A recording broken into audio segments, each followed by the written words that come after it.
So next we're going to move on then to Representative Halverson. And this one, members, is an informational hearing because the committee does not have possession of the bill.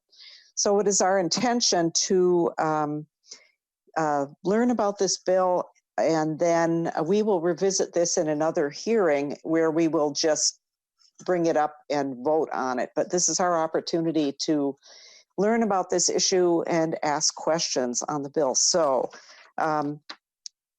Representative Halverson, welcome. Do you want to start and introduce the bill? Thank you, Madam Chair and members, for hearing this bill. This bill came up as an idea very early as we started talking about COVID relief for Minnesotans and thinking about how we can get resources into people's hands as quickly as possible to stabilize families. And so this would give an additional $500 one-time increase to MFIP families, some of the most vitally important and vulnerable people that we have in our public programs. MFIP is a program that is temporary. It is tied to seeking work and education, and folks that are on MFIP tend to be on it for about half as long as they're able to be on average. And the department can certainly check my numbers, but that's the last time that I looked. And so I think it's important that we do everything we can to provide stability for these families and make sure that we're providing resources for some of the most vulnerable people. From an economic perspective, these are dollars that are going to go right back into the economy in numerous ways very, very quickly as families work to keep themselves housed, keep them their families fed, purchase resources for schools, for their education of their kids, etc. So it's going to happen really, really quickly. The money would come from the Tanf Fund. According to what I've learned from the department, at the end of 2023, the projected balance of TANF would be almost $29 million. The cost of this one-time bump to MFIP families would leave a balance in the MFIP fund of in excess of $15 million. So the fund would still be quite healthy. In addition, the original bill proposal had a significant general fund appropriation so that the state could help the counties implement this. Since then, the department has said that they can do this work in-house. And so I have an amendment to reduce the general fund appropriation. And we would get a state match with that general fund appropriation, which would bring the state's responsibility from the general fund down significantly to about $92,000. So that's a brief introduction of the bill, and look forward to hearing from others. Thank you. All right, thank you, Representative Halverson. So next, we have testifiers. We have Nikki Farrago from the Department of Human Services. Ms. Farrago, are you on? Yes, Representative Liebling, Chair Liebling, I'm here. Okay, please go ahead. Thank you, and thank you to Representative Halverson for bringing the bill forward today. As Representative Halverson said, this is a one-time payment for families who would be receiving MFIP at the time that the payment is dispersed. So depending on timing, we would be planning to get this out in June or July to help those that are experiencing additional hardships due to the COVID-19 pandemic. Right now, we have just under 27,000 families that are currently receiving MFIP in the state of Minnesota. The vast majority of parents who are enrolled on MFIP have either just lost a job or left a job, concentrated in a few markets. So that's hotel and restaurant, which we know are being impacted significantly during this time, retail as well, and temporary agencies and low-wage healthcare occupations. So all of those are areas that we see people coming out of those jobs when they go on to MFIP. This is true now, but it was also true before we saw the pandemic. And these are people who are limited in their options following the loss of a job. They don't have access to unemployment insurance, so they go on to MFIP. We also see the impacts of these being felt most often by women who are in these positions, who are often women of color in these lower wage jobs. And I also want to point out, I always find this to be a really important fact, is that about 70% of all our MFIP recipients are children. So when we talk about an increase to MFIP of any kind, we're talking about helping children, our most vulnerable children in the state of Minnesota. Our families on MFIP have an average of 2 children in their family. So with that, I will pass it back off to the chair or any other testifiers. Thank you. All right. Thank you very much, Ms. Farrago. Appreciate it. Next, we have Jessica Webster. And just to let members know, I do have some members with questions, but we'll let Jessica Webster testify and then we'll go to questions. So I have Baker, Kunish, Padin, and Munson. So Ms. Webster, welcome to the committee. Thank you, Madam Chair, members of the committee, and thank you for the opportunity to testify in this virtual world. I am speaking on behalf of Legal Aid, and we're in support of this one-time payment, but I'm also joining about 55 statewide organizations and coalitions that are in support of this payment. Minnesota would follow West Virginia and New Jersey in making this payment to vulnerable families accessing TANF, or as we call it, the Minnesota Family Investment Program. Ms. Farrago covered a lot of what I was going to cover on the Minnesota Family Investment Program, and I think a lot of you are really comfortable with what this program is and who it serves. So I just wanted to talk about some of the questions and comments that I've received from legislators to maybe talk about some of the myths and some of the things that we're hearing.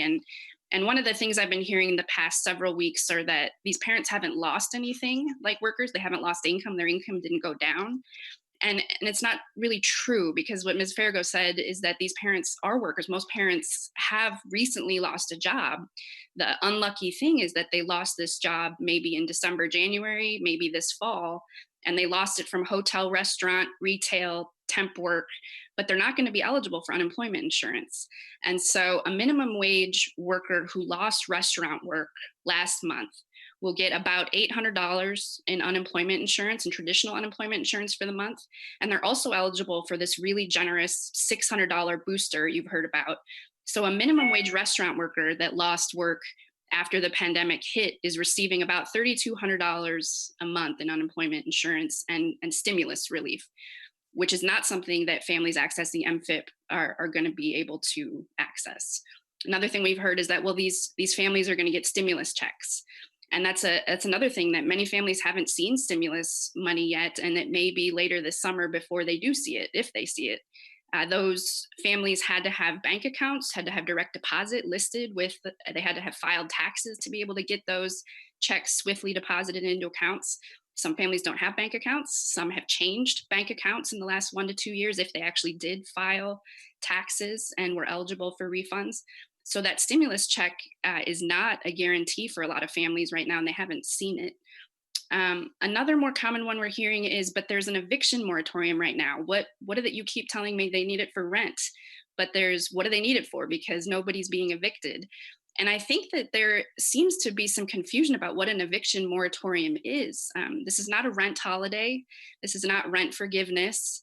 A lot of families paid the rent on April 1, and rent is also going to be due on May 1 and June 1. That's $700 to $1,200 a month that families are paying. And the average MFIP cash assistance for people who are working is about $300 a month. And for people who have lost work, it's about $632 a month for a family of 3.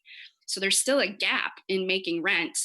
And even though we know some employers are hiring right now, some people are bringing people back, it's not a slam dunk to be able to access work and access hours right now. And so there is a gap on making rent, and rent is still due for all of these families. One other question we got is, why don't they access county emergency assistance? Don't we have an emergency assistance program for families? Some counties are denying emergency assistance to families right now because of the eviction moratorium. So we're seeing policies in Anoka and Washington County that just won't issue emergency assistance for rent right now because they say nobody is at risk of losing their housing in the next 30 days. We've been in hearings and representing families on that issue because once again, the rent is due. This rent hasn't been forgiven. Families are now building up rent and they're at higher risk of eviction.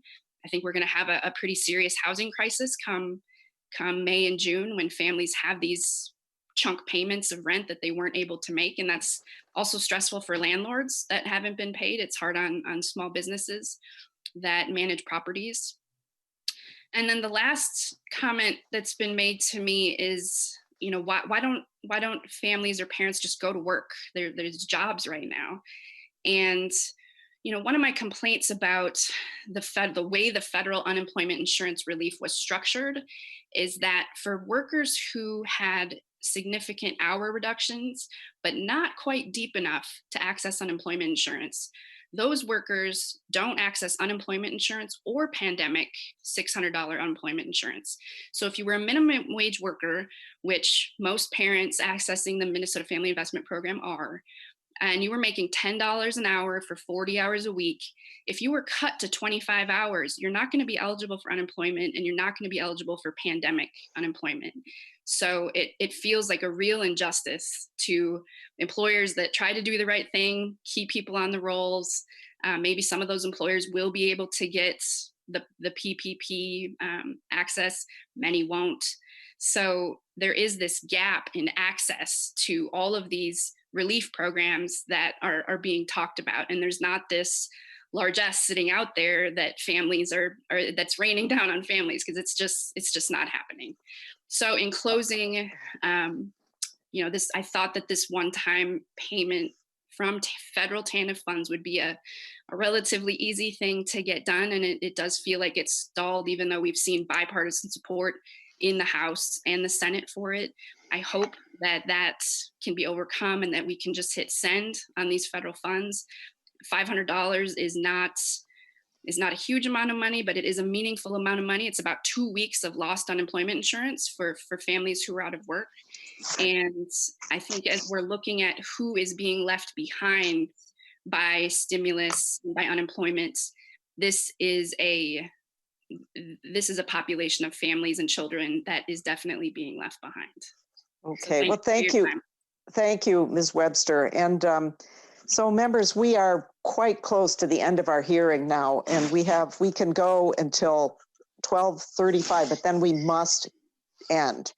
So we have 3 members with questions. We have Baker, Kunish, Padin, and Munson. So very, very brief, please. Representative Baker. Thank you, Madam Chair. Maybe this is a question for Ms. Webster again. I think your approach is proper when we also didn't see this major stimulus with federal money coming out. What I heard today was 27,000 families are right now on this program. Of that, I am going to guess a large part of that is folks that just recently got unemployment, have been on the system for a while, so they're plugged into the federal government. A large part of these families likely received the stimulus check. If they have average of 2 children, again, that's $1,200 per adult plus $500 per child. That is a one-time payment that I also support, and I'm glad that they got that. What I want to be really careful of is I'm hearing a lot of comments like some of these were unemployed beforehand. Some of them didn't get cut enough of this. I think our biggest challenge that we face right now, and not a single one of us wants to be here, we have to make sure people are not getting double payments, if you will, or getting more than they should be getting when we don't know the exact number. So if you want to get it to people, this $500 one-time money, I can support it if I know that they didn't get the stimulus money and if they're not getting unemployment insurance with the $600 a week kicker. We just have to make sure that we find a scalpel that's sharp enough to identify those people that need that help. I can support that. But to just do kind of the whole group of 27,000 families, I say a lot of those folks have been getting help, and I just want to hear your comments on that because we have to ask ourselves those really hard questions. All right. Thank you, Madam Chair. So we don't really have time for a comment, but what I see that Representative Halverson, who's the author of the bill, is taking notes and making note of that. This bill is not, we can continue to work on the bill. So I think that's a good comment for her to take under consideration. Representative Kunesh-Podein. Thank you, and I apologize, mine is not a question, but it is a statement of support. As a single mom 25 years ago and recipient of MFIP, $500 can make a big difference in the everyday life of a family. When you are living penny to penny, the uncertainty of the situation right now only adds to the stress of a family. Many of our families are struggling to do the distance learning and meet the needs of their children. I can only imagine that this additional assistance, it's not a handout, it's an investment in our families, it's an investment in our futures. And I can only imagine that it will provide a moment of relief, perhaps. And because a person is sitting on or living on an assistance from our state and from our county does not make them ineligible for this kind of an assistance at this time. And I would certainly appreciate all of you supporting this vote. All right, thank you, Representative Kunesh-Podein. And just a reminder, we're not going to vote on the bill today. Representative Munson. Thank you, Madam Chair and members. I just wanted to really echo what Representative Baker had said. There's so many programs and so many different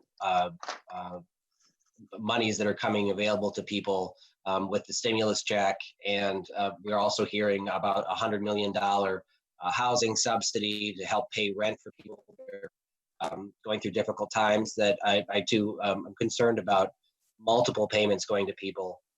If people had jobs just recently and were unemployed and are on assistance now, they filed taxes last year stimulus. So I think there should be multiple disqualifiers for this payment if it goes through, based on if they're receiving money from the housing or stimulus check or unemployment insurance, or other monies that are available. So those are my concerns, and I guess since we don't have time for comments, I won't ask a question, but thank you for time, Madam Chair. All right, thank you, Representative Munson. Representative Halverson, do you want to take the last word here? And we need to be off in 3 minutes, but want to give you the opportunity to close up.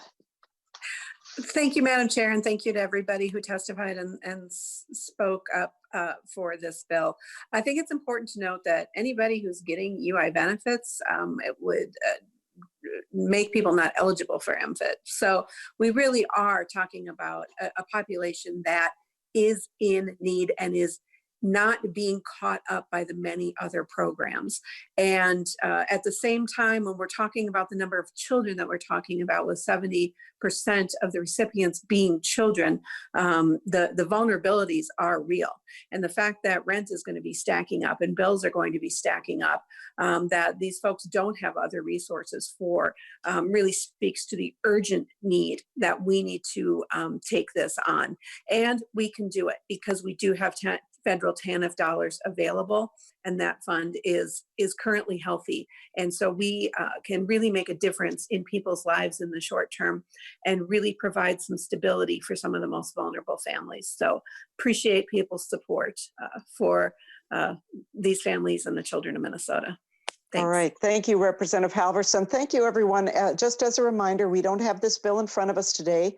We will be bringing it up at a future hearing just to vote on. So just to make everyone aware of that. So thank you all very much for your participation today.